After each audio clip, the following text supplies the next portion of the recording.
ఇది తెలుగు గడ్డ, గాండ్రించు పులిబిడ్డ అన్న నందమూరి తారక రామారావు గారి ఈ డైలాగ్ తెలుగుదేశాన్ని విజయపదాన్ని అప్పటి నుండి ఇప్పటి వరకు నడిపిస్తుంది. అందుకే అన్నగారు పదే పదే చెప్పేవారు, శ్రీకృష్ణదేవరాయలు రచించినటువంటి ఒక పద్యం, తెలుగదేలయన్న దేశంబు తెలుగు, ఏ తెలుగు వల్లభుండ తెలుగొకండ, ఎల్ల నృపులు కొలువ ఎరుగవే భాషాడి, దేశ భాషలందు తెలుగు లెస్స అని చెప్పేవారు. అటువంటి తెలుగు వల్లభుడు అన్న నందమూరి తారక రామారావు గారు తెలుగువాడి కీర్తిని ఖండాంతరాలలో వ్యాప్తి చేసినటువంటి దీప్తి. ఇది తెలుగు గడ్డ, గాండ్రించు పులిబిడ్డ అన్న నందమూరి తారక రామారావు గారి డైలాగ్ని స్ఫూర్తిగా తీసుకుని 7వ తరగతి చదువుతున్నప్పుడే అన్నగారి అభిమాన సంఘాన్ని స్థాపించినటువంటి అన్నగారి భక్తుడిగా బాబుగారికి పాదాబంధనం చేస్తూ ఇన్నేళ్లకు మీరు ఒక అద్భుతమైనటువంటి రహస్యాన్ని చెప్పారు. అదేంటంటే, ఒక్కసారి ఎన్టీఆర్ బొమ్మను అలా చూడండి, మీలో చైతన్యం కలుగుతుంది, ఏ కార్యమైనా మీరు సాధిస్తారనే గొప్ప రహస్యాన్ని మీరు బయటపెట్టేందుకు మీకు పాదాబంధనం చేస్తున్నాం. అలాగే మా అభిమాన సంఘాల తరపున మేము భువనమ్మ గారి తరపున మిమ్మల్ని ఒక కోరిక కోరుతున్నాం. మీరు తలుచుకుంటే ఎన్టీఆర్కి భారతరత్న వచ్చి తీరుతుంది. తప్పకుండా భువనమ్మ గారికి ఆ కానుక మీరు ఇచ్చి తీరాలని మిమ్మల్ని వేడుకుంటూ, ఒక అల్లసాని పెద్దన గారు ఒక పద్యం చెప్పారు. ఆ పద్యం చదివినప్పుడల్లా నాకు చంద్రబాబు నాయుడు గారు గుర్తుకొస్తుంటారు.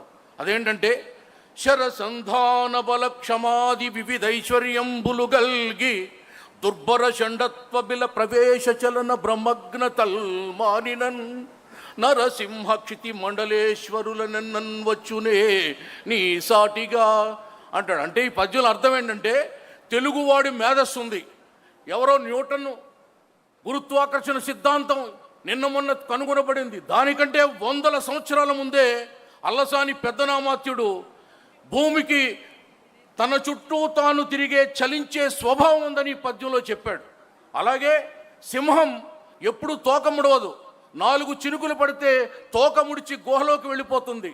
అలాగే 2 చేతులతో యుద్ధం చేసే సవ్యచాచి అయినటువంటి అర్జునుడు ఒకానొక సమయంలో పేడి రూపం ధరించాడు. అలాగే బ్రహ్మ శిరస్సును ఖండించినటువంటి శివుడికి బ్రహ్మహత్యా దోషం ఉంది. ఆ బ్రహ్మకపాలం శివుడి చేతుల్లో ఎప్పుడూ ఉంటుంది.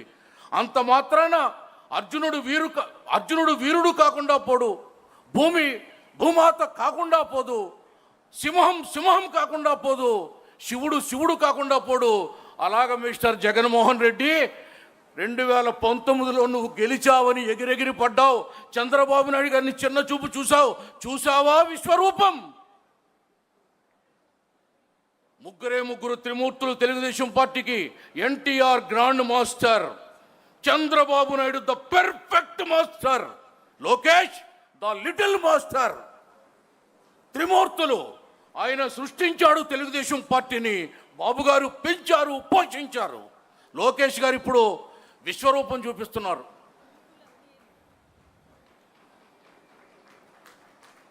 వామన అవతారం తెలుసు కదా మీకు.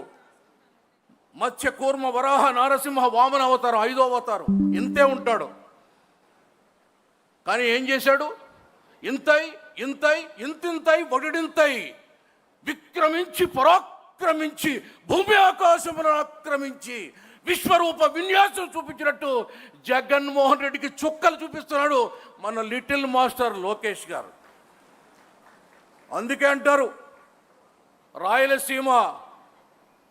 రాయలసీమ బిడ్డ, అసలు ముద్దు బిడ్డ ఎవరు? చంద్రబాబు నాయుడు గారు కాదా? ఆ జగన్మోహన్ రెడ్డి.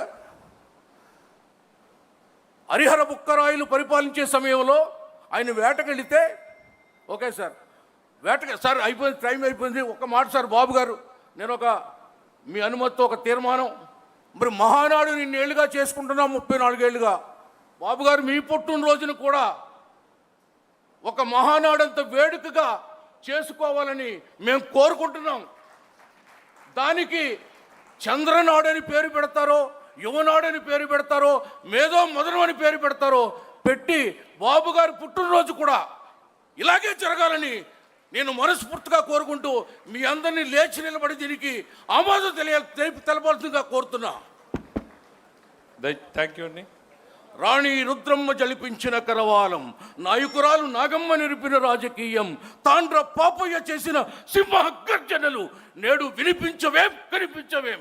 లే, నీ జాతిని వెన్ను తట్టులేపనే అన్న ఎన్టీఆర్ ఆ మాటకు జయజయలు పలుకుతూ జై తెలుగుదేశం, జై జై తెలుగుదేశం, చంద్రబాబు నాయకత్వం, లోకేష్ బాబు నాయకత్వం. ఎన్టీఆర్ అంత స్ఫురద్రూపి మళ్ళీ ఒకే ఒక్కడు నాకు కనబడుతున్నాడు నారా నందమూరి కుటుంబంలో, దట్ ఈస్ దేవాంశ్. అంత అందగాడు దేవాంశ్, ఆ కళ్ళద్దలు లేకపోతే డిట్టో ఎన్టీఆర్ దేవాంశ్.